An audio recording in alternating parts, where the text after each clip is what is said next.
Welcome to Three Films and a Podcast, the show where Destiny brought together three friends to enhance each other's cinematic journey by watching three new movies in a series of themed rounds. There is no claim of ownership on any film footage used in this episode, as all film footage is owned in its entirety by the copyright holders. And just like every car in Too Fast, Too Furious, this podcast contains spoilers. Enjoy! All right. Hello, everyone, and welcome to Three Films and a Podcast. My name is Tyler Beck. I'm here in Salt Lake City, Utah, and with me, as always, to my left is Matthew Weiler. Hello. And to my right? Left? Stage left. Yeah. Yeah, stage left. It gets confusing. Yeah. That's Benjamin Lawhorn. Hello. Technically, I'm to your left. Well, but you don't exist yet. Oh, okay. They can't see you. Yeah. They can see you, but we're getting to you, Adam. Damn it. For those new to the show, allow me to be the first to welcome you to our movie club. And if you're returning, welcome back. We're certainly happy to have all of you here. If you could tell your friends, your family, enemies, people you meet on the street, anyone to follow us at 3filmspod on all the socials. And check us out at 3filmspod.com for merch options, patron support options, all that good stuff.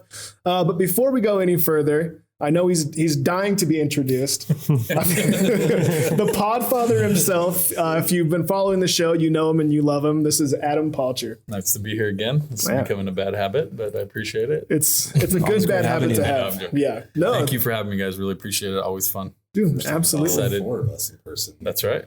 Yeah. It's a big day. Big day for such a wonderful movie that we're so excited. Movie. Yeah. $1 billion movie. So if people don't know you, Adam, do you want to take a minute and plug yourself? Sure, yeah. Hosted a podcast for over 15 years now, crazy enough. But we rebranded a couple of years ago as Deep Dive Film School. So we're on YouTube, all the socials as well. Look for Deep Dive Film School, just Google it, whatever.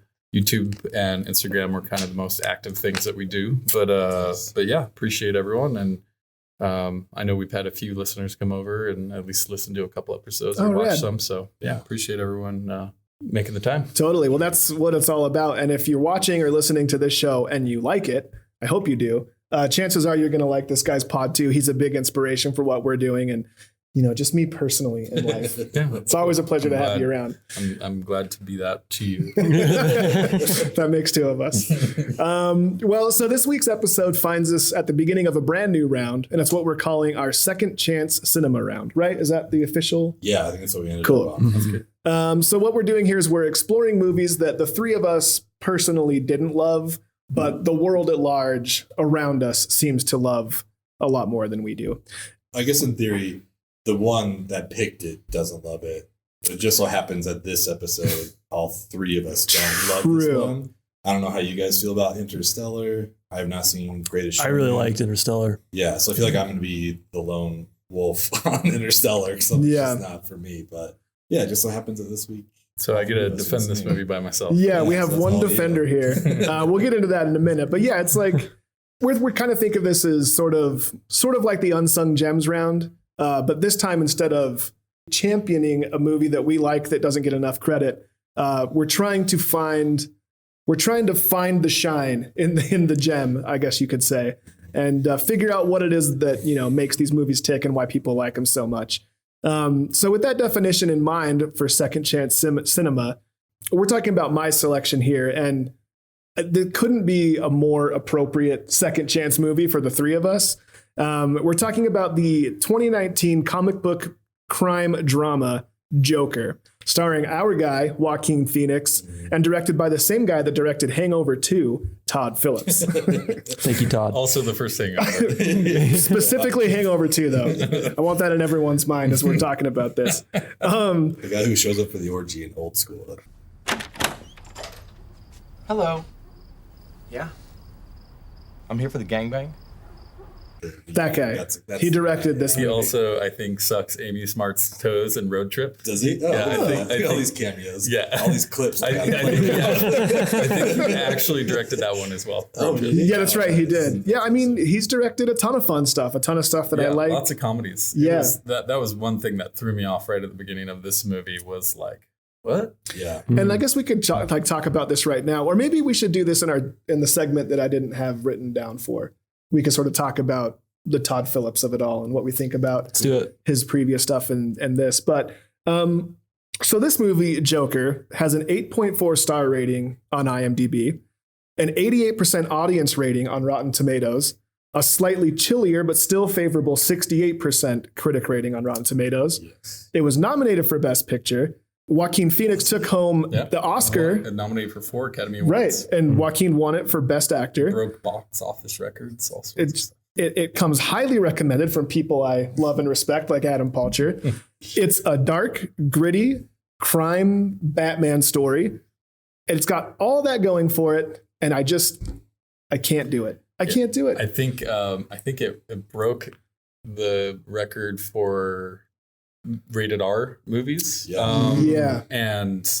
And it wasn't even released in China and some places, really? Which is like a massive market. Yeah. So that tells you how like popular this became. And, you know, I don't know if it was from word of mouth or what, but because, you know, this, as much as I like this movie, and I can't wait to steal some subscribers that agree with me that will unsubscribe to you guys. Totally. We're losing subscribers on this episode for sure.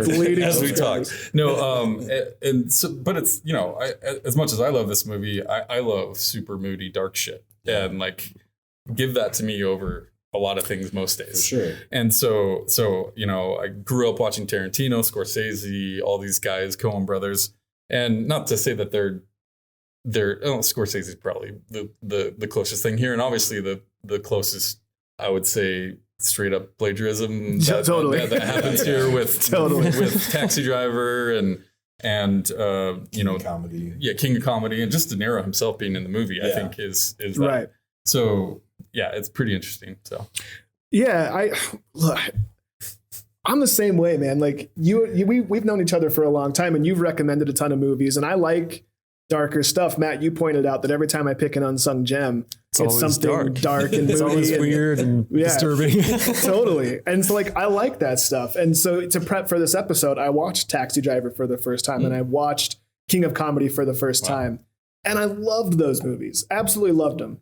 And I just can't do Joker. I don't know what it is. How is it different?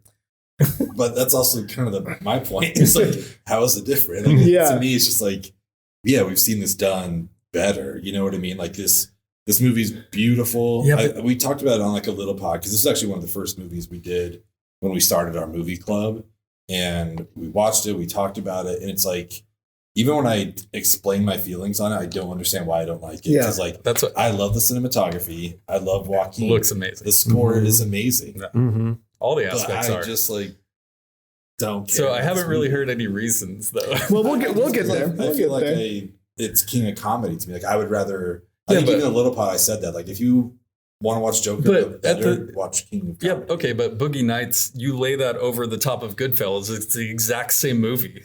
You can do that. I mean, that's what the Coen brothers have made their career on. It's true. Is flipping the switch or flipping it and making something that's familiar that you're not. That has just that one extra twist. And the twist here is that it's about one of the most classic villains in cinema or comic book history, at least over the last 60 years. Totally. Since it's, you know, the Adam West days. Yeah. And so, yeah, I thought that, you know, I went into this movie being very skeptical. I was just going to ask, like, what is your personal experience with the movie? Like, when did you see it for the first time? That sort of stuff. We do a thing on our show annually called Tops and Flops at the end of the year. And I talk about my favorite movies, and Sherlock, who doesn't see nearly as much movies as I do, talks about the movies he's glad he didn't see, or the ones that are coming up that it's a great just bit. Like, that's awesome. He's not excited for. He just thinks look terrible. And this was on the list one year, and we were both just like, what the hell is this movie? This was before there was a trailer, before there was anything. Yeah. You see Todd Phillips, you're like,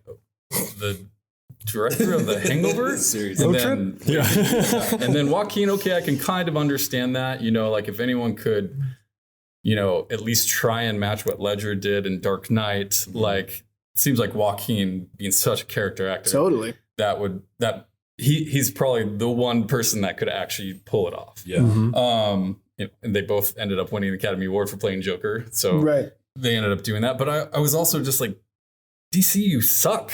Like Justice League sucks, so at least compared to Marvel, right? Where stuff is way more thought out. They know where they're going 30 miles down the road, where Marvel's just like, yeah, let's make a Superman movie Phase 6 ready or whatever. Yeah. There's no consistency or overarching story or like shared stories throughout their universe as much as something like Marvel, and Sherlock has this great line about Marvel, and I agree with it. He's like, it's like eating at Zupa's, right?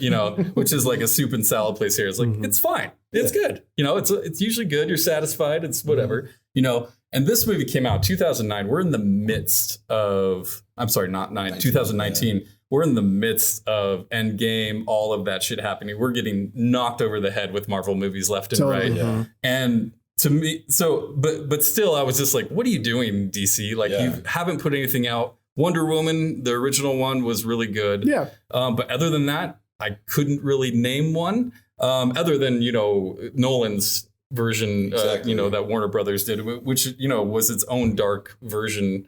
But someone said, I saw someone that so we've seen the Heat version of Batman. We've seen the Taxi Driver version of Batman. So which one's it's true. It's an exhausting amount of Batmans. And, do we need this movie? No. But I kind of stopped asking that question a long time ago because Hollywood doesn't give a shit. They just want people, they want asses in seats, and that IP that people are attached to or have nostalgia to is going to get made.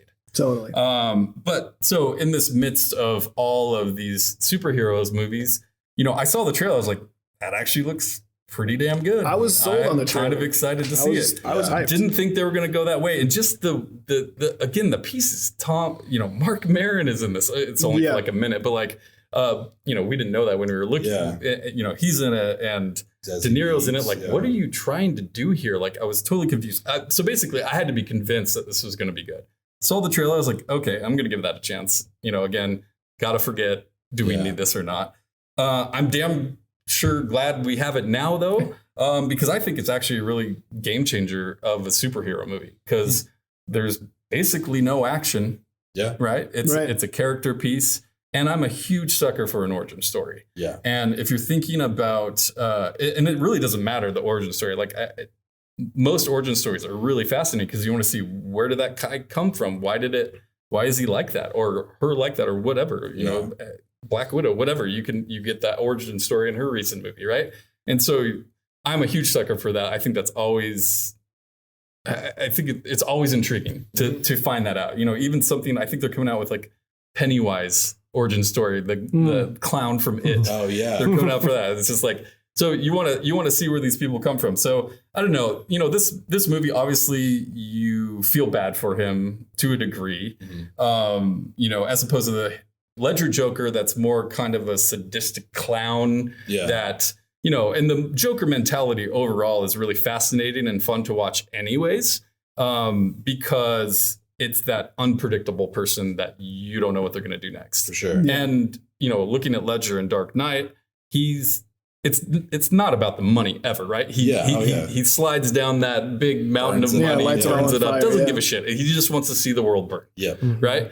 And that's not necessarily what happens here in this movie, but I think it's another fascinating look at a very messed up person and how they became that person. But I think, there's a lot of sorrows and emotions and vulnerabilities that get shown here. And I understand that a lot of people don't really, it kind of depends on the person, obviously, the kind of movies you like. And the first time I saw this, I couldn't find anything wrong with it. I basically was like, if I'm picking something out, I'm being very nitpicky here about this, because I didn't totally know what to expect. I'd heard the things.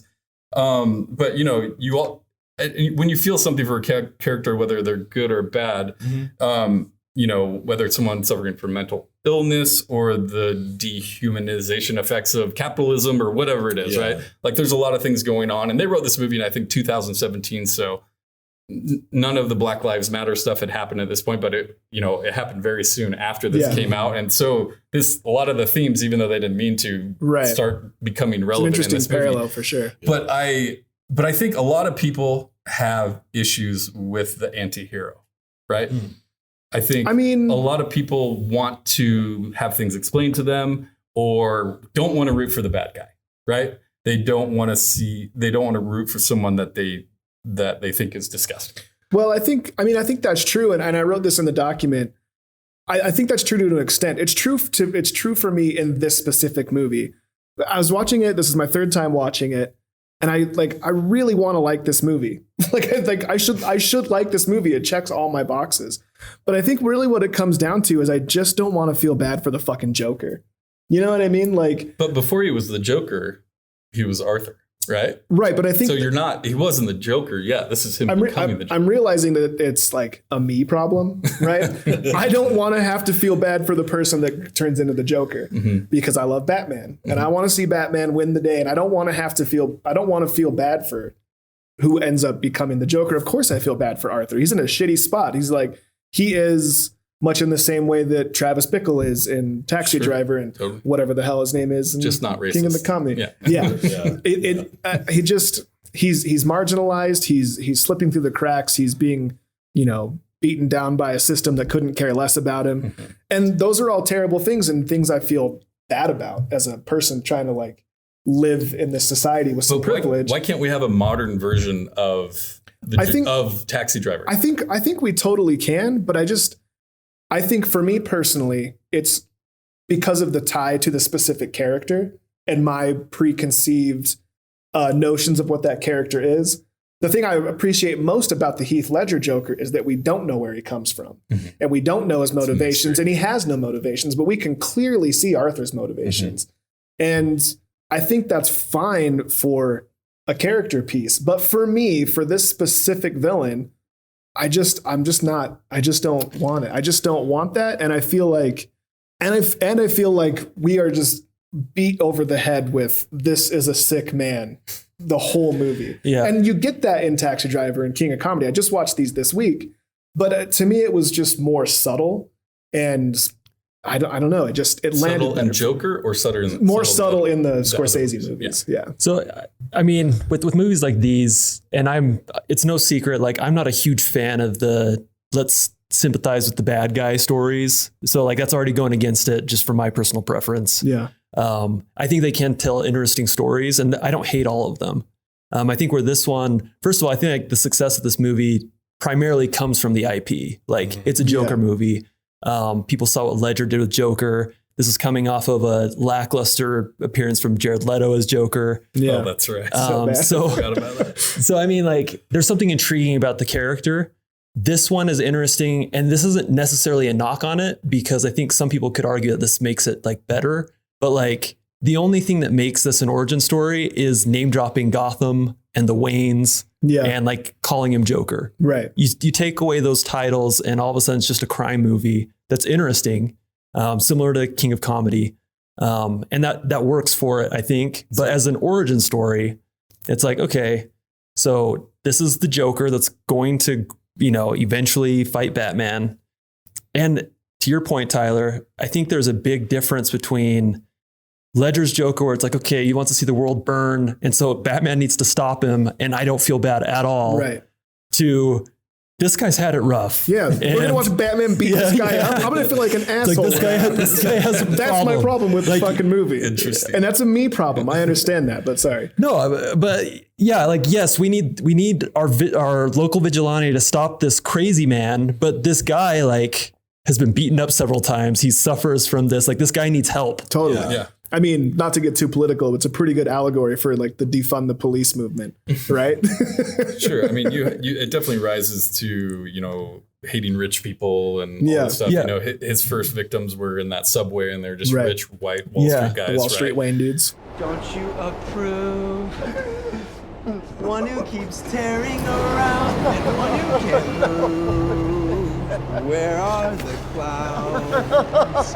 There ought to be clouds. Who's seen Send in the Clowns? Yeah.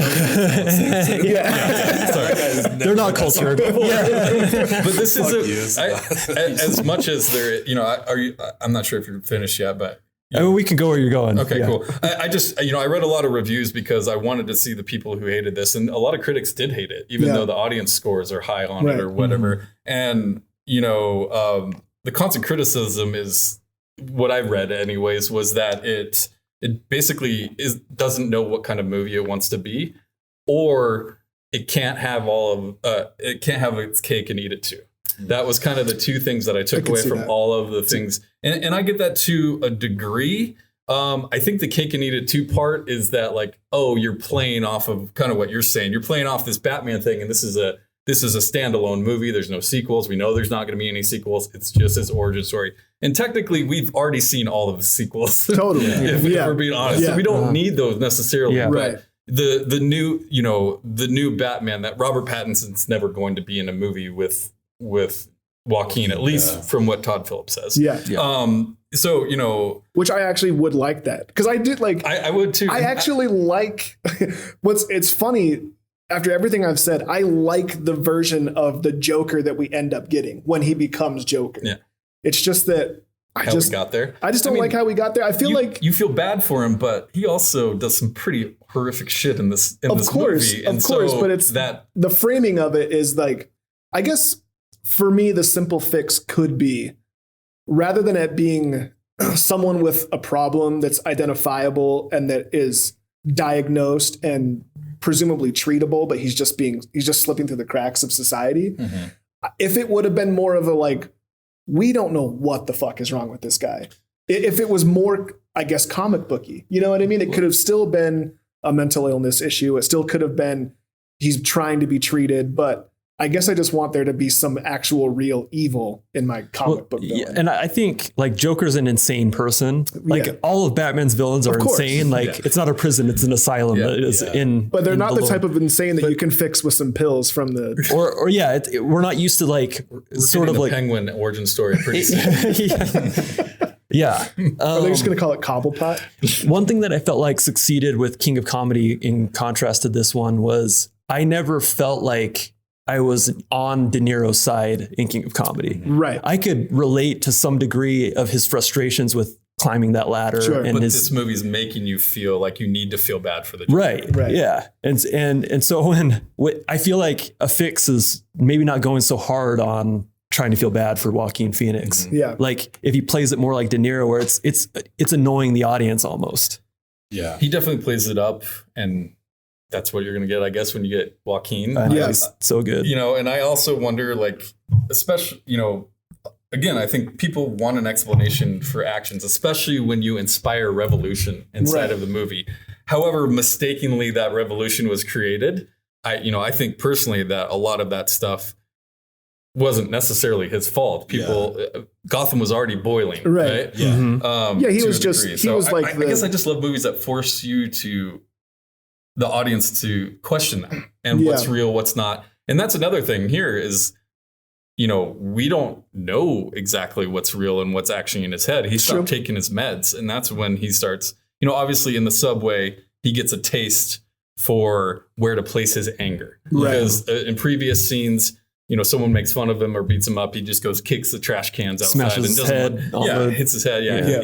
He's a sadistic person, but like, whether it's good or bad, I think I like movies that challenge you, that question that, especially the reality of things. Because obviously, the cute as hell neighbor here who has the best name ever. I've seen her in Zazie Beetz. I've seen her in a handful of Sundance movies, and she's great. She's always Atlanta, good. Right? Yeah, that's right. She's in Atlanta. So I don't know. I think that's part of it for me as well. But I agree with you, man. But I think this was in one of your Letterboxd reviews, and just how heavy-handed it was. And I don't know if like. Yeah, I think that's like I'm as we're talking, I'm realizing a lot of my stuff is rooted in like fucking Todd Phillips. You know what I mean? It's just like I feel like he wrote this story and couldn't sell it. So then it's like, what if I put a DC like sheen on top of this? Will you guys buy it now? And it's like, yeah, this is a Joker story now. Like I love it. But if you remove that stuff, are we getting like Gus Van Sant's Psycho? Is this just like the same thing? It's like, do we need this? What if he wasn't? What if it was Scorsese who directed this movie? Would you guys? Wasn't it supposed to be? I think it was actually supposed to be. I think they had Scorsese. They wanted Leo to be Joker, and they wanted De Niro to play, I think, the same role that he played. So I could appreciate more after seeing King of Comedy. I could appreciate more the take, and like you said earlier, like we can reskin movies, put more new context on it, comic book context on it, and like I love that stuff. Like Marvel's done it with their genres. Like they're playing with genres too. And I think like I could understand where Todd Phillips would see King of Comedy and be like, this might be a cool Joker origin story. He's the only person that it would work for because it has to do with comedy, like a failed, comedian. Yeah. And so like I could see that take. I could also see like Todd Phillips having the inclination to make it funnier than it ended up being. But also like DC is also like in comic books and in film, they're taking more of the gritty, darker approach. Yeah, you gotta go opposite Marvel or whatever. And so I could see like there being sort of like and this might be what you were saying, was like, it didn't know what it wanted to be. It's like, this could have gone like a more comedy route. Yeah. And I think that's where I get hung up again with Todd Phillips. Cause like at the end, the last shot, he's like running down the hallway and the camera's tilted just a little bit. And like when the movie was rolling the credits, I was like, you gotta be fucking kidding me, man. Like the whole time he was like, that's live. What was real? I was like, dude, don't fucking put you out of my time to be like, what happened? My God, man, just like make a decision and tell me, like, I don't know. It's just like, that was frustrating for me. And I guess a lot of it just comes from not giving Todd Phillips credit. So I was like, I don't know. I feel like you only got to make this because you said, I'll put it in Gotham. And like, again, like I get, like you can make Goodfellas and Boogie Nights. I get it. But this almost feels like you could pull a scene out of Joker and put it into King of Comedy. And like, it almost looks the same, what I mean? Like it's almost, Zazie Beetz even looks exactly like his love interest in, the girl that works at the bar in King of Comedy. Yeah. When I saw it, I was like, oh, it's Zazie Beetz 30 years ago. Well, let's talk about Todd Phillips now.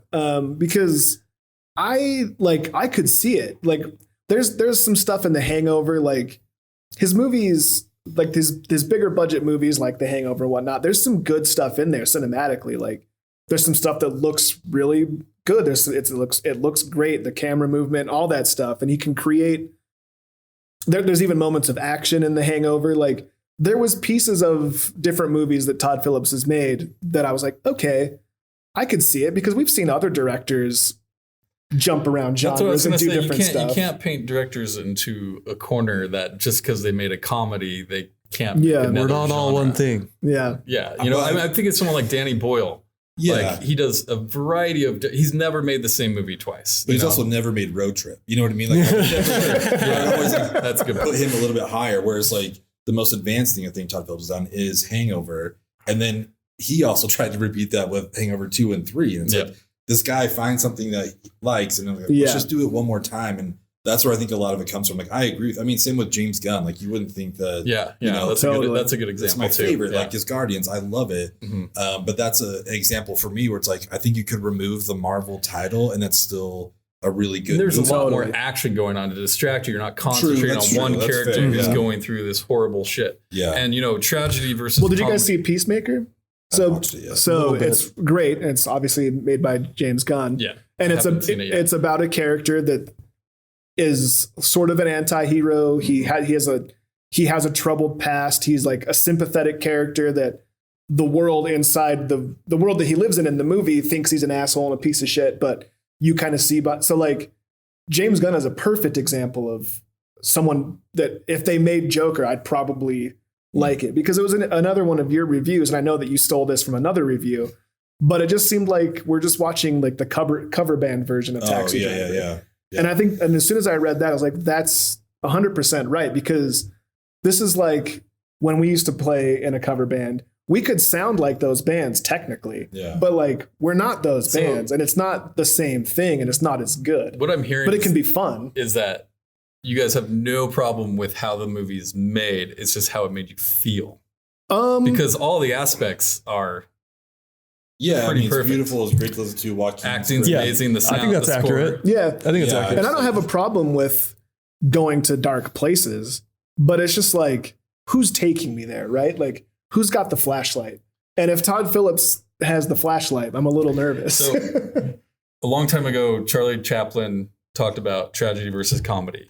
In comedies, when you pull all the way out and look at something from opposite, where you go, I'm trying to think how he said it. I forgot the exact quote, but it's basically, if you focus on something so intently and look at the tragedy behind it, it's not funny. But if you pull out and look at Talladega Nights or something like that, the scene where they're stabbing knives and taking the other knife to put it out, like, wait, baby, don't touch it. Can you feel it? Yeah! We'll use this knife to pry it out. We'll pull it out. Now we got two. No. Just don't think about it. That, if you look at it It's a from a horrifying tragedy scene. standpoint, Will Yeah. Ferrell is in a wheelchair and he thinks he's dying, and he's having a mental health crisis, and they're stabbing him in the leg. like that's. But if you look at it, focus down on how Will Ferrell is feeling at that moment in his life, and he just got stabbed in the leg by his best friend, or whatever. You can, depending on your vision of how close you are to the situation, it's tragedy or comedy, but they are very similar. And so you have to kind of. I don't know. I think you just have to kind of. We're so close to Joker here. We're in there, and by the end, I agree to some. I think we've seen enough scenes of him laughing, right? Laughing hysterically or whatever. I get common the Joker complaint. voice. It could have been 20 minutes shorter. Yeah, sure. Maybe I'd have liked it better. That never bothers me. Whatever. I mean, unless it's AI. But but other than that, for the most part, I'll sit through most anything just to see what they're doing, especially if I'm enjoying the movie. If I don't even notice the 3-hour movie is 3 hours, that's a win in my opinion. Yeah.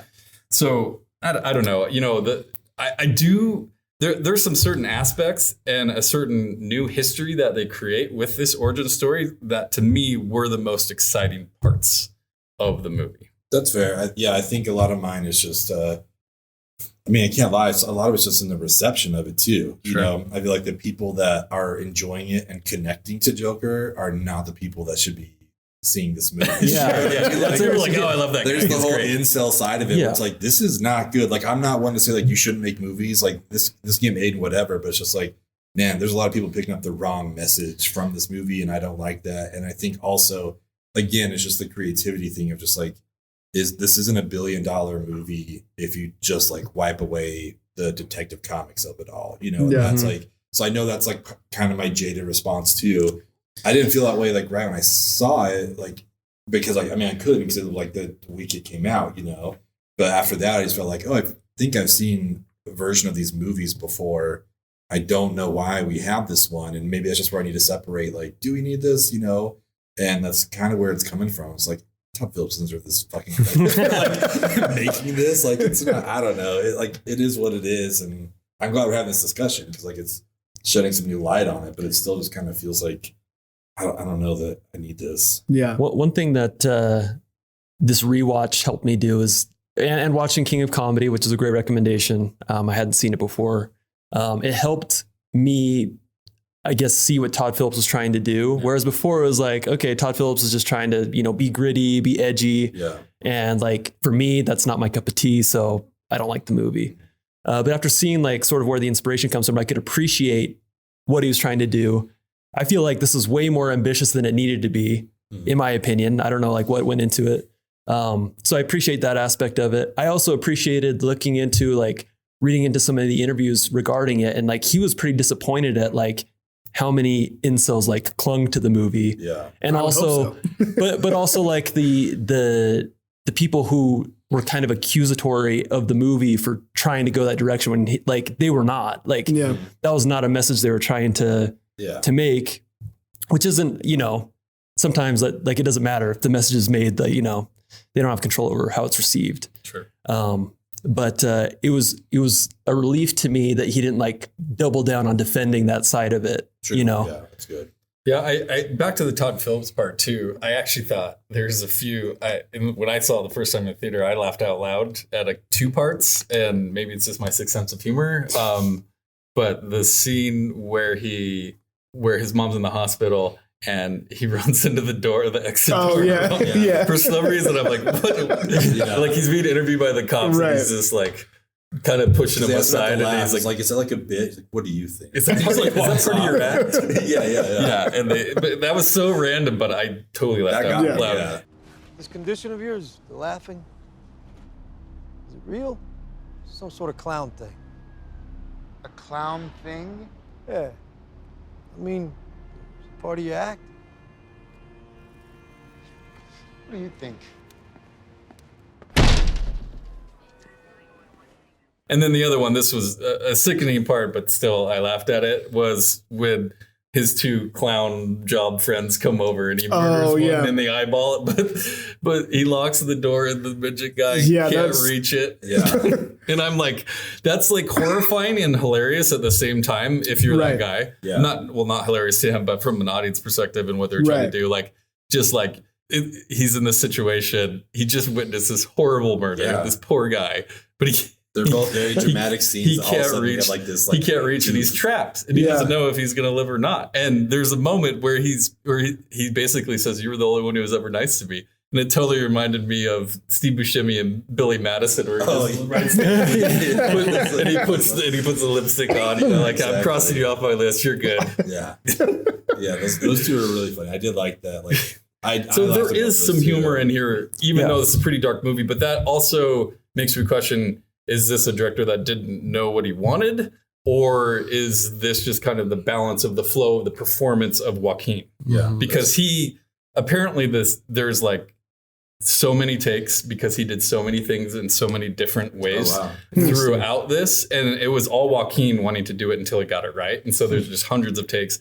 He's like, we could easily make a 3-hour movie. We could make another version that's totally different from the ways that he did things. And, I mean, obviously Joaquin is amazing in this movie. Like, he's so mesmerizing and his dancing and he's skinny. I was worried about seeing him in other stuff. Like, it changes your perception of him for a little bit. It's like, holy crap, like this guy's unhinged, which means it was just an amazing performance. Yeah, for sure. Yeah.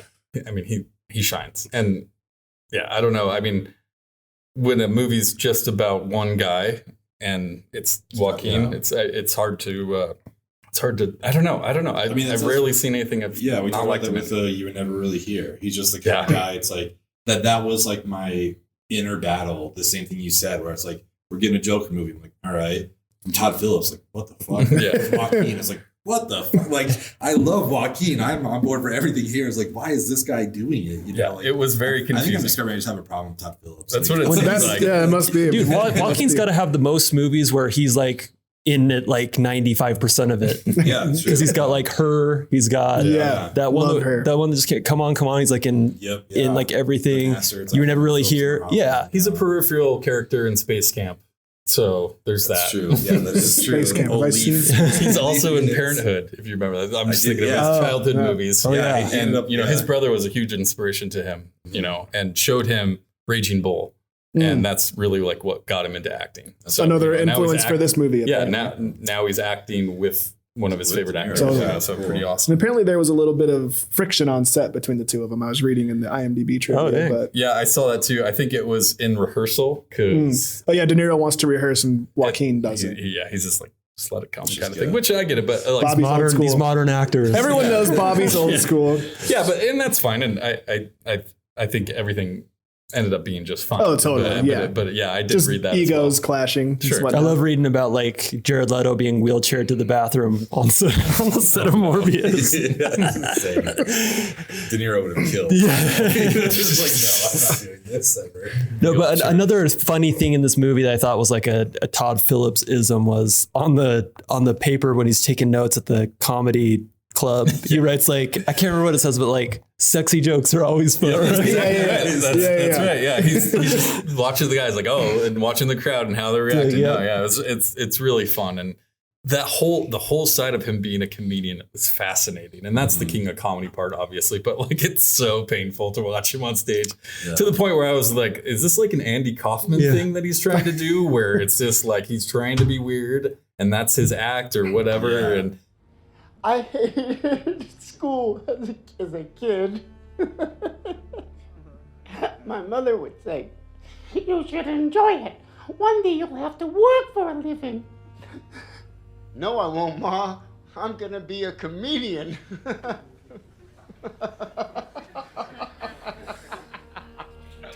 And then, to your point, like what's real, what's not. I even question if he even went on Murray's show at all. I mean, they have all this stuff and the chaos in the streets and the news clips at the end. Like, it seems like it happened, but like, would he really make fun of another comedian on his show like that to get him there and then invite him on? Yeah, exactly. After that, that's just that whole part didn't totally make sense to me. But to me, I'm like, okay, so is this real or not? I was totally willing to buy that. Just because I was too the first couple of times, but I questioned it with a more critical eye this time. Yeah, makes sense. All right, so we've been hashing this out for a minute now. If you haven't seen this movie by this point, I want to take a minute to try and find a reason to convince you to watch it. Maybe you side more with Palcher. Maybe you side more with the three of us. So we're going to take a ride up to the next floor. We're going to hop in the elevator. We're going to do some elevator pitches. Before we get started, does anyone want to get out? We're going to pick one scene each and pick that as the inspiration for you to watch this movie. So, Adam, why don't you tell me your scene and maybe tell us why you chose it? Yeah, no, this is to me the most exciting, intriguing part of the movie. I'm choosing the scene where Arthur meets young Bruce Wayne.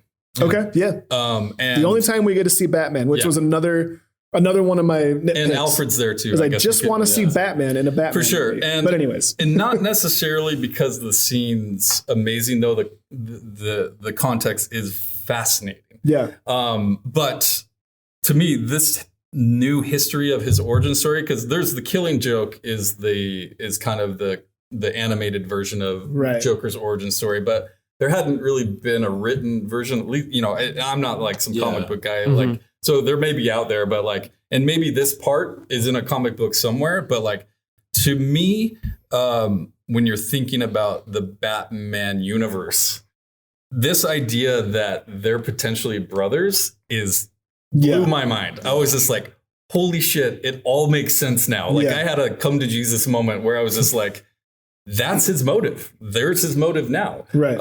And whether his mom is crazy or not, and we go through all that, but he basically finds one of her letters and she writes, what was it, Thomas Wayne? Yeah. Letters that he's a great man. He's going to save us. He would hate to see us like this. And, and she's probably delusional to some degree. But and they put it in question, that he goes to Arkham and finds all of this stuff about her and finds out that he's adopted. And he's like, is this true? Is this, what's true? And he's trying to figure out himself. But to me, that motive for him in the later sequels and movies of what happens and why he picks Batman and, why he's his ultimate villain that totally blew me away. I was just like, oh, that's a great twist. I love that. I've never heard that. There was never a reason for Joker because it's always cartoonish, right? It's always just like, he's the bad guy, he's the good guy, beat him up, whatever. Well, you throw emotion into it. And then, someone who is an illegitimate child of this guy this millionaire who's on TV, who's been treated horribly, has horrible mental illness, all of this stuff. And that's the story behind why he has a problem with Batman in the first place. Fascinating. Well, I love that. And it's cool to see because, when we see a Batman story and Joker's in it, like Batman and Joker, as far as like the pop culture is concerned, are just joined at the hip. They're just intertwined in a way that is inescapable. Mm-hmm. And so to see it portrayed in that way and have that connection formed when Bruce is just a child before Batman's a thing, and then to see the twist on how his parents die, how Bruce's parents die, have it being directly caused by the Joker doing his thing. And the Joker didn't do it. And it wasn't just a random assailant. It was part of this chaos on social the street. Movement. Yeah. It is super interesting. And if he would have showed up to the house like in full makeup, I would have probably rolled my eyes. Right. But if he just did a little jig and kind of played the way he walked behind the wall with just his head floating, I thought that was really good. Bruce would have remembered a guy showing up at his house in clown makeup to try to give him something, right? In his mouth. So yeah. Oh, you're that guy. Oh yeah. Oh, I remember you. That's why you're fighting me. Yeah, I'm gonna beat you up. Yeah. So there's not a anyways, so that's my pick. Yeah. To me is outside of his performance, one of the most fascinating parts of the movie. Yeah. From a story perspective. And we get some good stuff from young Alfred. Yeah. It's nice to see Alfred holding up. Also getting like an origin TV show on HBO Max called Pennyworth. Really? Everyone's getting origin stories now. Wow. Yeah. Thanks to this movie right here. Yeah. So we know the three of us didn't love it as much as everyone else did, but I still want to know what your pitch would be. There's quite a few scenes that I would show from this if I was trying to get someone to watch it. There's a lot of interesting scenes. But I think one thing that immediately grabs you when you start this movie is seeing Arthur in his clown makeup on the street with the sign in 70s Gotham. Yeah. And it's just like such a cool shot. Yeah. Shots. I mean, everything that they're showing right there is really interesting. All that stuff. And so in the context of like, this is a Joker movie, that's super interesting to me. So I would probably just start the movie for him and say, hey, check this out. Yeah, totally. Well, and there's some iconic shots in here, though. Yeah, for sure. Absolutely. For a comedy director, I mean it's Todd Phillips. And it's so interesting to see him. I don't want to see a guy with the problems he has getting beat up like that, but it is interesting to see someone as dangerous and violent as the Joker starting off that way, just getting beat up by some teenagers, you know what I mean? And being so helpless and so awkward and gangly, and knowing that where he's going to end up being. It's a pretty interesting juxtaposition. And that's another thing that, like, so you're watching him get beaten and you're like feeling bad for him. And like when you see him be like full Joker mode, it's like, yeah, well, I mean, remember an hour ago when he was getting his trash kicked in the alley? Yeah. But like, then you have like Willem Dafoe in Spider-Man, and he's getting punched in the face over and over again, and he just looks insane. Yeah. It's like, that to me is terrifying. Yeah.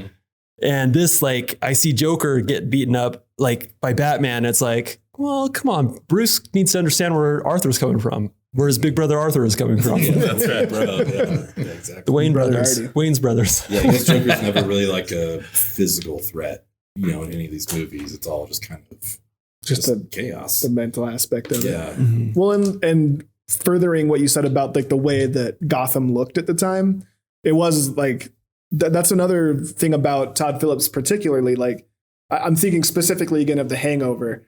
He does a lot of makes Vegas look cool. Yeah, he's really good at making a place look cool. Yeah. And I thought the way that they made this version of Gotham at this time, and just it looked real.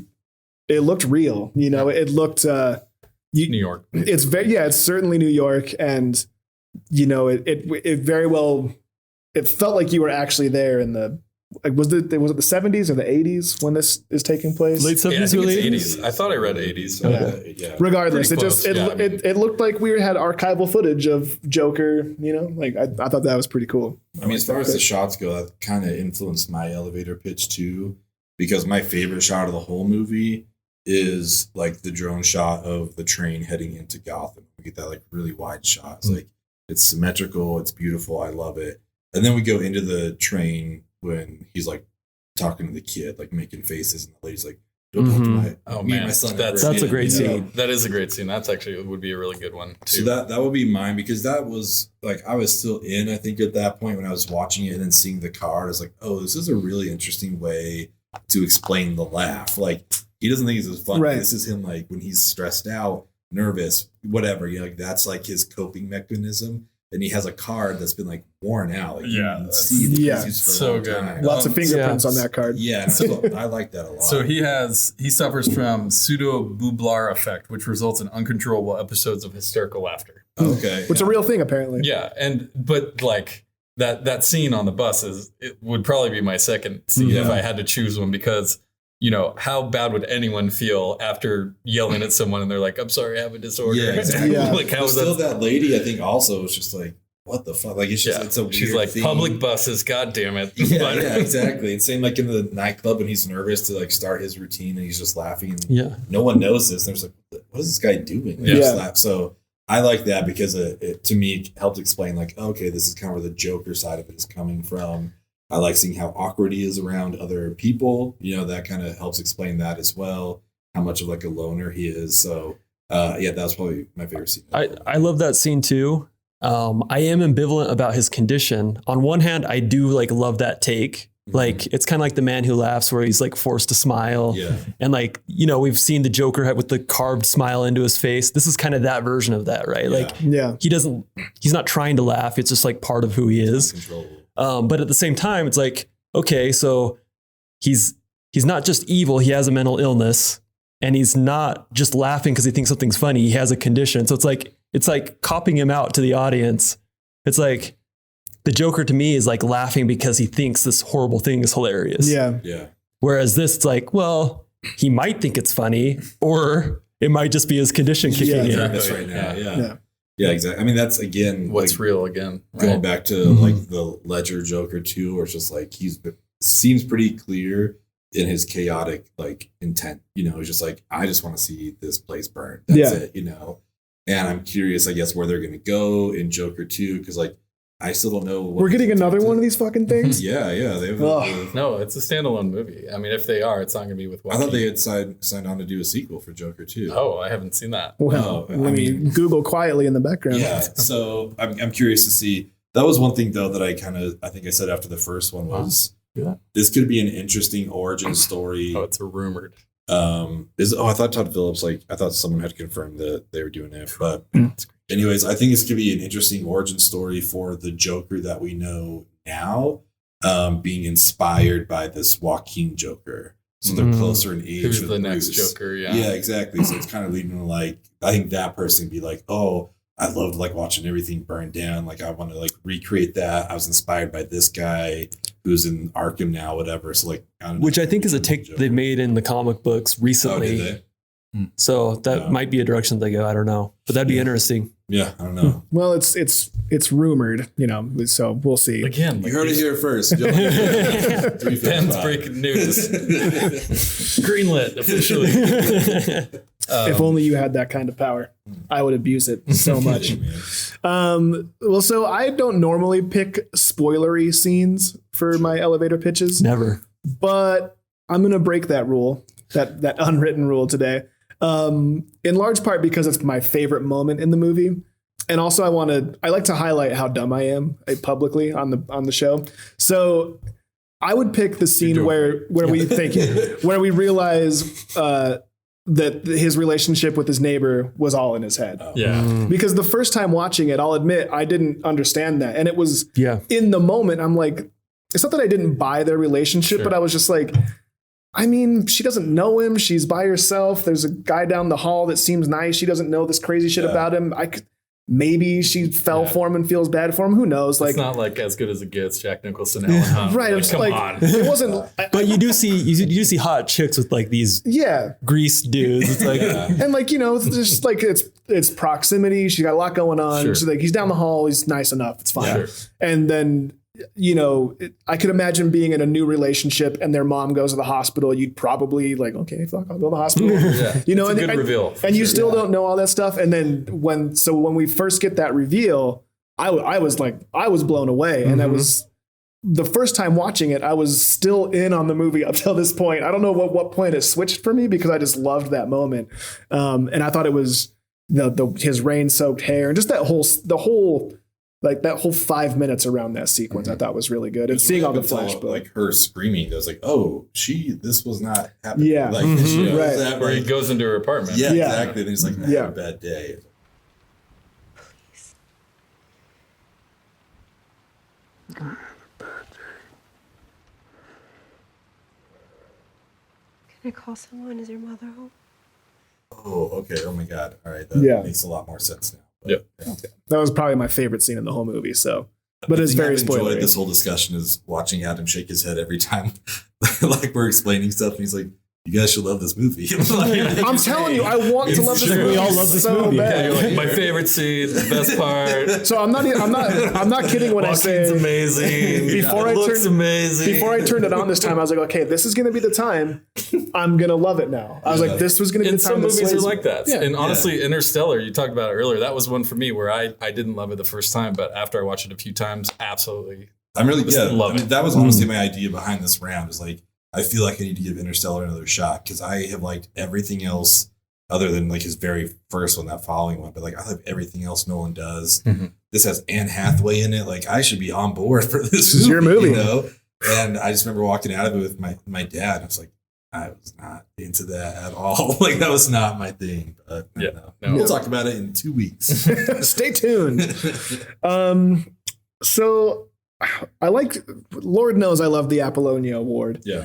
I don't know that we have enough characters to actually do the Apollonia Award, but I do. I mean, we've talked about Joaquin Phoenix at length already. So I just kind of wanted to open up to talk about some of the other performances. Personally, I thought Zazie Beetz was my favorite part of the movie. I'm going with Frances Conroy.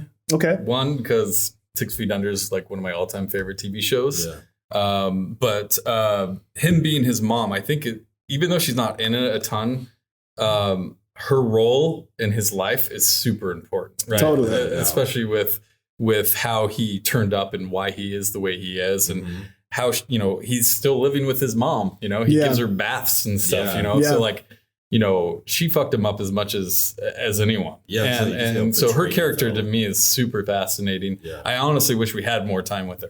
Yeah. And to me, it's the moment where he becomes the Joker is when he kills her in the hospital. Oh yeah. Yeah. Like exactly. that was his Breaking Bad moment for sure. And I guess there was one, these fucking internet sleuths that like pause everything. But I guess in one of the papers when they're reading those documents, like it said that she got lobotomized. So it's like, really, how much of this is true? How much is it like, did she imagine it? Like she's obviously like been in the asylum as well. So and how much is Thomas Wayne covering up?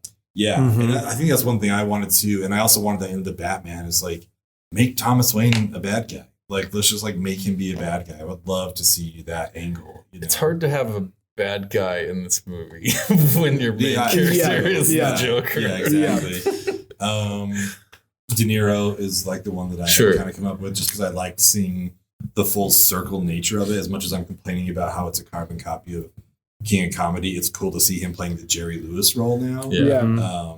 And so he finally got on the show, man. Yeah, he got his own show. I liked his performance. I think the way even that dream sequence was like, "Come on down," and he's like, he has to feel a personal connection to this to the source material a little bit. Oh, for sure. Well, yeah. So apparently, I mean, it's IMDb trivia. Take it for what it's worth, but they wanted Scorsese to direct it, like I said, with Leo to be Arthur and De Niro to play Murray. So I think a lot of that had to do with his role in King of Comedy.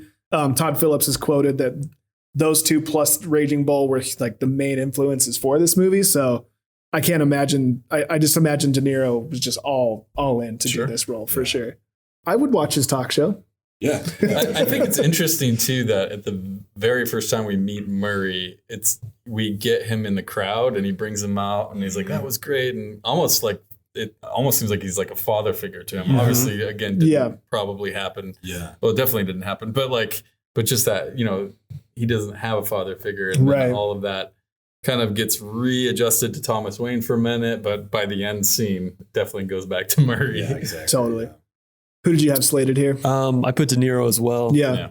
I just there's only a few people, but the first time he comes out and he's doing that like night show role, like it's amazing to me how much the Tonight Show like persona has not changed over time. Right. Like you back and watch King of Comedy, it's tried and true. And Jerry Lewis is doing the same thing. Jay Leno does it. Jay Leno, Johnny Carson, Carson kind of said it. Yeah, exactly. And so like you're watching De Niro do it, and like we've seen De Niro do like all these other roles, and to see him just like believably be the Tonight Show guy was pretty awesome. Yeah. I mean, it's a tried and true formula, right? Yeah. If it ain't broke, don't fix it. And it seems that he pretty much wrote that role for him. I think it's pretty obvious. Yeah, who else he would have gotten? I'm like, nah, not for me. Yeah. Okay, guess we'll get Conan. I'm sure it would still have worked with someone else, but the fact that it's, it's the underlying thing, I think, for people who like, because Matt and I were kind of talking before you guys got here. It was just like, I think this movie works exceptionally well for people who like probably haven't seen King of Comedy and that kind of stuff. But I think for people who have seen it, it's kind of cool to get those like, oh, it's awesome that they brought him around for this.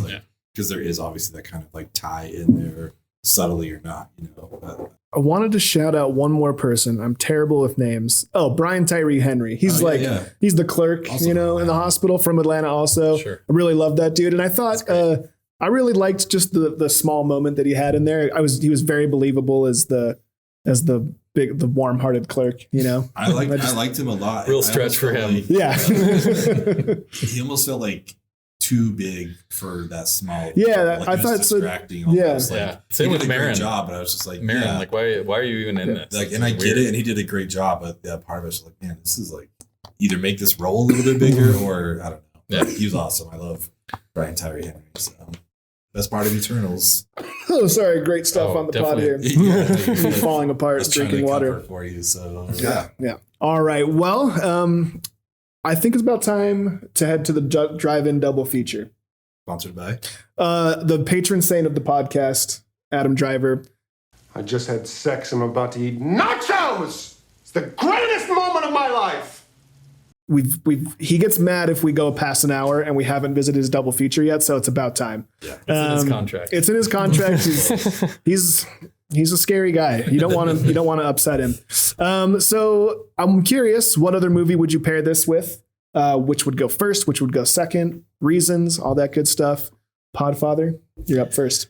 Gosh, I didn't think about the order. But I'm going with Suicide Squad. Yeah, definitely the best Joker. No, I'm going with Paul Thomas Anderson's The Master, because I think Joaquin's performance as Freddie Quell in that movie is probably the closest thing to this performance. Yeah. And watching those back to back, I think would be fascinating. It was P.T. Anderson's, to me, last great movie. It's such a phenomenal movie. I absolutely love that movie. It's so well made. His performance around all of that stuff with P.S. Hoffman, like what a brilliant movie. But so I'm really kind of leaning into the actor side of this with the double feature here. But if you can handle Joaquin for 5 hours, or I was gonna say bring a comfortable chair. You're gonna be there for a minute. Yeah, it'll be a long one. Yeah, maybe we'll have a nice little break in the middle. The comfort of your ass was not applied in this. That's true. It's true. I mean, you're bringing your own car, so if you're uncomfortable, it's your own fault. Oh, it is a drive-in, right? Yeah. No, good stuff. I haven't seen The Master in a while, and I remember just kind of being like just overwhelmed in a lot of ways. You should revisit it. I still have actually no idea what happened, but I remember the whole time just being like transfixed to the screen. I do need to revisit that, and I need to see Licorice Pizza as well. Yeah, but just picture the Amy Adams hand job just jerking off those rocks. I forgot about that. Loop in my head. Yeah. I love that movie. It's nice to get a peek of what's going on in your brain. Just reaching around. A lot of hand jobs. Well, so speaking of what's rattling around in your head, what would be your double feature? I mean, I put King of Comedy mainly just as a comparison sake. I think I chose King of Comedy first. You would? Yeah, kind of for the full circle. You could appreciate kind of what you're saying. You could appreciate it a little differently. I mean, I'm kind of curious because I know when we talked about this before, I said all this stuff, so I'm curious how it worked for you guys. Like, do you wish you had seen King Comedy first and then Joker, or did it? So I wrote that Comedy work better since you had seen Joker. You're like, oh, okay, I see kind of what the influence was. I wrote that in my review for either Taxi Driver or King of Comedy. I just wish I had seen these, so I would have had the full context for Joker, and it might have made it worse for me. Joker specifically, kind of like what you're talking about. Like, we already have this, we don't need it, and I just I think Adam agrees. That's a bad excuse in my book. People are gonna keep making movies. Oh, for sure. Like, there's certain I don't know. I guess just for me, if I'm going to watch any of the three movies, that being Taxi Driver, King of Comedy, or Joker, I'm going to watch those other two a million times before I watch Joker again. So, but yes, all that to say, I wish I would have seen King of Comedy first. You've seen Joker 3 times now, and those other ones only once. Yeah. I'm trying, man. I'm trying to like this movie. Kind of like I said earlier, I feel like seeing King of Comedy actually made me appreciate Todd Phillips' vision for the movie more. Seeing how similar it was didn't really bother me. And the fact that Robert De Niro is in both is like, it feels more like a homage than plagiarism. Yep. Which, I mean, it could be taken as both, but it felt very deliberate, and it knew it was being deliberate about it. Yeah. Which I think that's what you want when you're seeing something so similar. You want it to feel deliberate and not just like, okay, they're trying to get away with this. And I know that I don't think he's trying to hide it either. Yeah, right. Exactly. I don't know. Maybe again, that's what bothers me, because I'm just getting this visual of like Todd Phillips having the script of King of Comedy pulled up and doing like a find and replace, like Cooper changed to Arthur. It's like, here's my new movie. It's like, that's I think my overall feeling on this thing. It's you just don't like Todd Phillips. Yeah, fuck Todd Phillips. Todd, please like and subscribe to the podcast. I love Hangover. Like, I guess I cannot still give him the credit for like what this is. Just like, I feel like it's a movie he couldn't sell, and it's just like, what if it's a Joker movie? I mean, he sold it to Joaquin. That's all he needed. Yeah. Yeah, I know. Made $1 billion GD dollars. I'm sure Warner Brothers had their reservations about such a violent movie being in the DC universe and all this stuff. But that's kind of part of the reason why I think it's stand out. And it probably influenced the direction they're going now, because like the good Suicide Squad, that's so good, insane violent. And it's amazing. I love that movie. Well, and that's why, that's why seeing King of Comedy would help, because to me, the first time I saw it, I was like, okay, Todd Phillips is just trying to be gritty. Mm-hmm. He was given the assignment on like, I'm doing a DC movie. There's got to be blood. There's got to be violence. There's got to be like edginess, make the audience uncomfortable. And that's all I thought it was. Yeah. But now that I see like, okay, he's taking cues from a Scorsese movie, like it feels cooler. Nice to have a little bit of context there for sure. Well, Adam, not this Adam, the patron saint needs to know your double feature pick. Okay. Oh, well, we're going. I know we've been Todd Phillips. If you're listening, come on the pod to defend yourself. Yeah. Just like not to me, just to Ben. Everyone else is cool. You got to go through Ben. But my double feature it's a Todd Phillips double feature. Oh. I'm pulling on Starsky and Hutch. Okay. To me, that's an unsung gem. Think want some Dinkle, give it to me, huh? Come on, do it. Lay it on right here, do it. Do it. Because I love Starsky and Hutch. Oh, see, most people I know who've seen it love it. Yeah. But I feel like you don't hear about it. Right. Like you hear about Old School, you hear about The Hangover. People don't talk about Starsky and Hutch. I genuinely didn't know he directed it until I researched for this. Yeah, I forgot he so and that movie like takes you to the 70s. This is, I guess, is in the 80s, but like, you know, similar vibe and shows you a little bit of Todd Phillips' range. Like, yeah, you could put in The Hangover or Old School or Road Trip, but I'm going with Starsky and Hutch. Yeah, great choice. Also, where we get the do it. Yeah. It plays in my head so often. I love that. I love Stiller. Yeah, so good. And so you're going Starsky and Hutch second? I'm going Starsky and Hutch first. Oh, yeah. You want to start light. Okay. Start light. See where Todd Phillips came from. Okay. And see where he's gone. All right. See what he's descended down into. I like it. All right. Well, so I've said earlier, one of my biggest complaints about this is it's a Batman story with no Batman. And I guess I just need Batman. Batman's in it.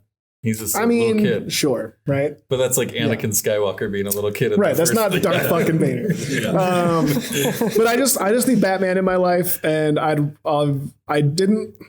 Again, I liked this version of Joker. I just didn't like the movie he was in, which is a weird thing to say. I understand. I know it doesn't make sense, but regardless, I'm going to watch a Batman movie with a different version of Joker, one that I did enjoy. We're going to go back and watch the original Tim Burton Batman with my boy Jack. Classic. And I'll play that one second. Yes. Sure. Yeah, that was the one that really started it all. Yeah, totally. So I can leave after Starsky and Hutch and then drive over and see Batman. Yeah. Perfect. This is all I need. This is great. I don't know if Adam's going to allow that though. You guys can do whatever. I'll hop over. All right. Well, speaking of comic book villains, as if we haven't been for the last hour, let's head over to Rushmore Mountain, and we're going to fill out our comic book villains Rushmore. Not the movies they're in, but the specific villains themselves. These are OR scrubs. Oh, are they? So it's not like what's your favorite movie with a comic book villain. Yeah, you got it. It was hard. It's hard to whittle it down for me. Yeah, I'm still not. I'm just waiting. For me, it's hard not to go like mainstream. Like I'm sure if you looked up a list of comic book villains, like mine would be the top 4. Right. Totally. On that list. Oh, for sure. And another issue for me is I just haven't. It's the whole reason for this podcast. I haven't seen a lot of stuff, so I'm sure there's some niche picks. So I'm actually interested to hear your list always. None of mine are that niche, and they actually seem a little more mainstream. But I mean, and some of these may be on other people's, but gotta go Ledger Joker. Yeah, I mean, I that may be on everyone's list. It should. I feel like he's going to be on like his own mountain. He's on the Rushmore of the Rushmores. Yeah. That's just like. That movie just ropes you in so much, and that performance, it's just masterful. Yeah, I don't think I saw that with your brother-in-law, Chris. Yeah. Were you might have been there actually. I might have. I can't remember, but but just classic. Like I would take that over this Joker, though I do love this movie. That performance is just outstanding and something I can always lean on. So second. I'm going Gene Hackman, Lex Luthor, Nice. From the original Superman movie. So I know I just said Batman is what started it all, but I guess technically Superman was one of the first ones. And those movies don't hold up at all. Yeah. But Gene Hackman is awesome as Lex Luthor in all of them. And we've seen various versions of Luthor over the years, whether it's Kevin Spacey, Jesse Eisenberg. Yeah. Oh my God. DC, terrible. Yeah. I hate those Man of Steel movies. Like the whole, that's my own personal problem. Just like what yours with Paul. I love Man of Steel. Really? I think it's a great awful. Superman Zack movie. Snyder can. Zack Snyder, if you're listening, like and subscribe. Yeah, bring him on for the Man of Steel episode. Yeah, let's do it. Punishment review. I didn't like Man of Steel either. I'm gonna choose probably one for my next one. I'm assuming someone will have my other choice here, so I'm gonna go with my original choice. But I'm going Thanos. I actually think Thanos. I was totally impressed. Like, you know, they built him up so much in those movies for a lot of them without really seeing him, and even when you see him, you're like, who's this guy? He doesn't he's big and kind of threatening and lives in space or whatever. Yeah. But for the most part, but when it got to those last two movies and he was way more of a main character, Josh Brolin did amazing. Oh, for sure. And I was just truly impressed and was really thought I don't know. It stuck with me. Like I wasn't expecting it to be that good or have him be such a good bad guy. Well, and the fact that in Infinity War, he wins. Like, we leave that movie and Thanos won. Mm-hmm. And it was believable. So, like, sometimes it's hard to believe that these heroes that we've been watching that have all these powers could lose. There's so many of them. How could they possibly lose to this one guy? But it was believable. It's like, oh. I'm so glad they ended that movie that way, too. Totally. Yeah. They were originally going to end it with everyone dissipating. And that would have been, so many more people would be so... Yeah. I had to text Ben. I was like, Ben, you need to explain what's happening, because I don't know the comic book lore, and I know that he had read the Infinity Gauntlet series. So all that for a drop of blood. And then my last one, this is a movie I've just always loved, and the performance, you don't really know it's a villain. And I mean, you do, but you don't until the end, at least the first time you see it. But Mr. Glass in Unbreakable, Sam Jackson. That's cool. Yeah, I saw that a long, long time ago, and I remember loving the movie, but I just couldn't remember it well enough to put it on my list. But great movie. Yeah. Did you see Glass? Is that good? No. Okay. Unfortunately not. Split's really good. I love Split. Split's awesome. And so that seems like, hey, that would make a lot of sense. Let's see the finality of these three major Shyamalan characters, but of course Shyamalan shit the bed. So he Shyamalan'd it. He Shyamalan'd the bed. Yeah, he did. M. Night, if you're listening, come on the pod. Got a lot of directors listening. That's cool. Yeah, that's pretty cool. We're a big deal. Yeah. Matthew, let's hear your okay. I gotta go Defoe's Green Goblin. I'm gonna go with Ledger's Joker. No surprises there. We'll stick with Ian McKellen's Magneto. Ooh, that's a good one. X-Men, yeah. He's so good in those X-Men movies. Oh man, yeah. Those first two movies are excellent. Yeah, I still think X2 that would make my comic book Rushmore. I love that. And I'm gonna pull on a gripe from the new Batman movie.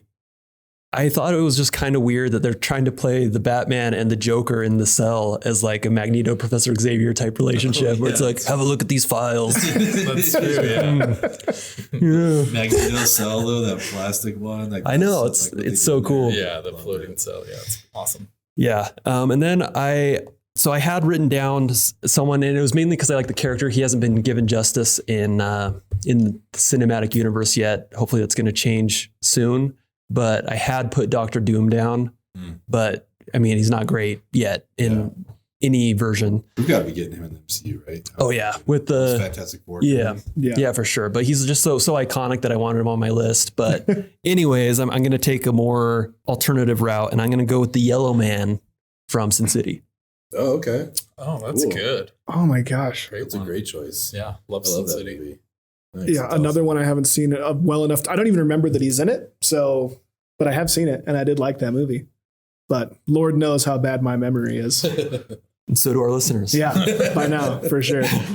Benjamin, where'd you go here? Ledger Joker. I mean, again, I don't know what to say about it. Yeah. Like, I did a work trip, and I came back, and I bought myself the Lego set for the Tumbler. And I was like, I'm just going to sit and build this and watch the trilogy. And my slowest amount of progress was during The Dark Knight, because I just like kept watching. Yeah. I mean, this is like the 30th time I've seen this movie, but I'm still like, I just gotta see what he's doing. The ropes you in. It's so good. You know, like, I love Bane. You gotta see that magic trick. But I was like, yeah, I've just got to keep watching this. So I don't know about Bane. Well, that's what I'm saying. Like, I don't like Bane's, whatever, Scarecrow's, whatever. Like, Yeah. I have to watch Scarecrow's the pretty whole good. time. Bane. Yeah. You're covering one of the generational great actors' face the whole time. Yeah. Then let's do it again in Dunkirk. Let's cover his face again. That's true. Yeah. They did. Oh my God, you're right. I think my Yellow Man is going to be Lucas Lee from Scott Pilgrim, played by Chris Evans. That's actually hilarious. I kind of went more like who I liked watching. Like, I know these aren't the best ones, but like, like the whole like that's actually hilarious. Like all that. Yeah. Like, could you do a thingy down the street? Yeah. I mean, so many villains are great, like the vegan police, but seeing Chris Evans play the bad guy was pretty cool. Captain America as well. Yeah, he was awesome. Since you said Green Goblin, I'm gonna throw in Doc Ock because I feel like they both need to be mentioned. I think Alfred Molina. Yeah. I think in Spider-Man 2, like the way he's able to go back and forth, you know, like once those tentacles had the red light and he's like Doc Ock, like I love it. We get the same thing from Green Goblin though. We're just like, who is who? So I like that. And I'm stalling because I'm trying to figure out who I want to do for my last one. But I don't know who my guess is. I think, man, got some good. There's some, I don't know, man. There's so many options on there, but I'm just going to go with Killmonger. He's the one that really kind of like, he was one of the more recent villains where I was like, okay, I get his side, like 100%. And that's like one of the ones that I sort of, I don't know, I feel okay relating to him to some extent. Like obviously you're rooting against him the whole time and you don't feel bad about what happens to him per se. Yeah. But it's like one of those, to me, that has succeeded the most in the show the audience where they're coming from sort of thing. Yeah, exactly. Like the whole museum thing. It's like, oh, where did you guys get these? You know, it's just like, but it's just the fact that he's fighting Chadwick. It's like, but we love Chadwick. Yeah. Like, don't take a Black Panther. Like, just team up or something. Yeah. You know what I mean? But change your mind. Yeah, so I think that's where I'd go. But villains usually we get that in What If. Yeah. We get the good Killmonger run in What If. That's true. But yeah, and also just honorable mention to be true to myself, Ultron. Yeah. Because I love Age of Ultron. I knew you had to bring him up. I had to bring him up. Couldn't let it go. Well, so Heath Joker, obviously, he's going to be on mine. Criminals in this town used to believe in things. Honor. Respect. Look at you. What do you believe in, huh? What do you believe in? I believe whatever doesn't kill you simply makes you stranger. I'm a big Riddler guy. Everyone knows that. Yeah. And we're going Jim Carrey Riddler. Oh my God. Yeah. Joel Schumacher. Look, acknowledging it's awful, but it's just so much nostalgia. I was a kid. I loved Jim Carrey. The Riddler was my favorite. Cups and everything. Yeah. He was my favorite villain from the cartoons, the Batman cartoons. Jim Carrey's had a good villain run lately. Yeah. Yeah. And so for all the reasons you might make fun of me for it, he's going to be on my Rushmore. I would never make I know. A recent one for me is Kingpin, and I'm trying to decide if I want it to be the Kingpin from Into the Spider-Verse or from the Daredevil series. I guess it would have to be from Into the Spider-Verse. Yeah. I didn't really think about that until literally this moment. Yeah. This is one of the rules of Movie Club is we don't talk about TV. Shout out to Mafia. So I guess I'm taking him off. We're taking off Kingpin. All right. I'm going to put on Ebony Maw. Cool. Which is sort of a surprise. I hear he's a real fucking bummer. Squidward. Yeah. He's like he really sucks. He really he bums me out as a villain because I don't like when he's on screen. You know what I mean? But that's why I like him as a villain so much. That's why he would make my list. He's too good at it. Yeah, just I just hate him so much. And like his powers, the way he can control the world around him and bend metal and throw the earth at people. The first time I saw him, I was like, how are they gonna beat this guy, let alone Thanos? You know what I mean? So I thought he was a really effective villain. Am I at 2 or 3? I think 3. Great. Ebony Maw and did you say Green Goblin? I did not see Green. Oh, and Hela. I like Hela from Ragnarok. I didn't think so.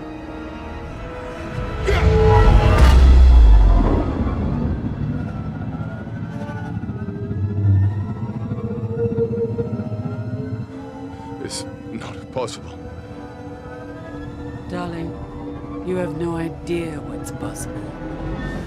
And we'll put Green Goblin on there. Nice. Hela's great. Yeah. She was awesome. She's another one that was that's a good one. As soon as she takes out the entire Asgardian army just with the metal she creates out of nowhere. I remember watching Ragnarok, and when she stops Mjolnir and just like it's I was like, oh, okay, we're in trouble. Like, this is nuts. Yeah, no, she's great and like just one of all-time great actresses. And everything. I could do without that part of the movie because that's the Marvel part. I just want to live in Taika Waititi's world the whole time. So that part's almost like distracting because you're like, oh, we have to do this to satisfy the universe. But I just want to live in Jeff Goldblum world. Seriously. For sure. Absolutely. The I don't know why that's not a Disney Plus show. Or Ride at Disneyland. Right? Oh my God, that's even better. We did get some too. We reached out to the movie club. That's right. Amanda from the Sip List actually said Jim Carrey Riddler. Like that was her favorite. My girl. As well. So shout out that. Chris from Real Ramblin' mentioned Danny DeVito's Penguin, as well as John Hall's Mysterio, which I know. Oh, Ethan's so happy. Wow. Gotta throw that in. Would not have thrown that up there, but wow. Kind of a surprise. Then Christian from Movie Pit Pod, he mentioned Ledger's Joker. And then Mama from Dread, who is another one I need to see. By, I can't remember her name, but from Game of Thrones, Cersei. She's awesome, and Dread is awesome. So if you haven't seen Dread, see Dread. Will you guys allow me to go back to my Rushmore real quick? Yeah. It's already follow-up question. I'm the host of this show, goddammit. Follow-up question. Will you allow me to put someone from Lord of the Rings in there? Is it a movie? It's not technically a comic book. Oh. But it's like it's comic booky. You know what I mean? I really want to put Saruman in fantasy. Does that mean it's I want to put Saruman in there. I want him on my list. And I'm going to do it. You know what? We'll let the people comment on the video and tell us. Let me know why I'm wrong. That's okay. We're losing more subscribers. Deep Dive Films going out to follow our own rules, but that's all right. And who else? Big rule followers over at Deep Dive Film School. Real squares over there. I want to see Todd Phillips direct a Thanos movie now, where it's Thanos on the streets of Titan, seeing all the injustice of half the population. I'm blown away that no one said Loki. That's I put him off because I assumed someone would have him. He was on my list, and I love what they've done with Loki the whole time. But he's kind of villain half the time, right? Yeah. That was why I never. Killmonger just like grabbed me in one movie. Yeah. Whereas Loki, and maybe it's because I've had him for 5 movies, so I'm like, hey, Loki's awesome. But I don't know, Loki was fantastic, and Winter Soldier before they fix him. Like, he's intimidating. He's really scary. I would not want to mess with that guy. For sure. Loki, for me, even when he was the bad guy, for me, just the fact that he was Thor's brother, I never thought of him as a bad guy. Yeah. You know what I mean? Like he's like Thor's unconditional. He's the reason that they have the war in New York and in Avengers or whatever. But like Thor's unconditional love for him. Yeah. Just vicariously carried over. Yeah. Like, sorry. I just want to be Thor so bad. Yeah. I have to also love his brother. He ain't heavy. Well, is there anything else that we need to cover? Anything else we want to talk about? Did we get through everything you want to talk about, Mr. Palcher? Do we want to talk about Tommy Lee Jones and Batman Forever as Two-Face? I mean, we can, but it's just, why would we? We have the Riddler we can talk about. Oh, okay. He's the worst villain. Okay. I just wasn't sure. Tommy Lee Jones, who's your Two-Face? That's the debate. Can I have one side be Tommy Lee Jones, the other side be Aaron Eckhart? Awesome. That works. Best of both worlds. Tommy Lee Jones. No, thanks again, guys. Really always have so much fun. This was a great conversation. Yeah. Really good conversation. I hope people listen. We don't get opposing viewpoints a lot. And that's a lot of the reason we want by design this round. Yeah. I mean, kidding. By design, and just the three of us typically agree with each other, and the guests that pick a show typically pick the shows that they like, right? So it is nice to actually disagree with someone. Sure. And give the people another chance to find you. Yeah, Deep Dive Film School. Look for us on YouTube. We come out with new episodes every week, pretty much for the most part. Deep Dive Film School. You can find us on Spotify, Apple, all that stuff as well. Instagram, social media stuff. Yeah, for us there. But thanks a lot, guys. Hope to see you over there. Yeah, totally. We had Fuzz on recently. We did Cloud Atlas. Yeah. In our Complicated Failures Festival. So that was a good time. Thank you for coming on. And we need to have you guys on as well. So appreciate it. We can make it happen. Well, once you've gone and followed and subscribed them on all the places, go and do the same if you haven't already to us. We're at 3filmspod on all the social media platforms. 3filmspod.com is where you can find some merch and patron support options. And until next time, we'll see you guys later. Thanks.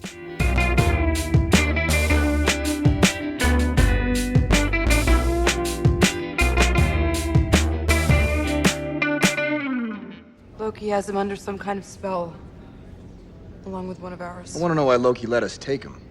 He's not leading an army from here. I don't think we should be focusing on Loki.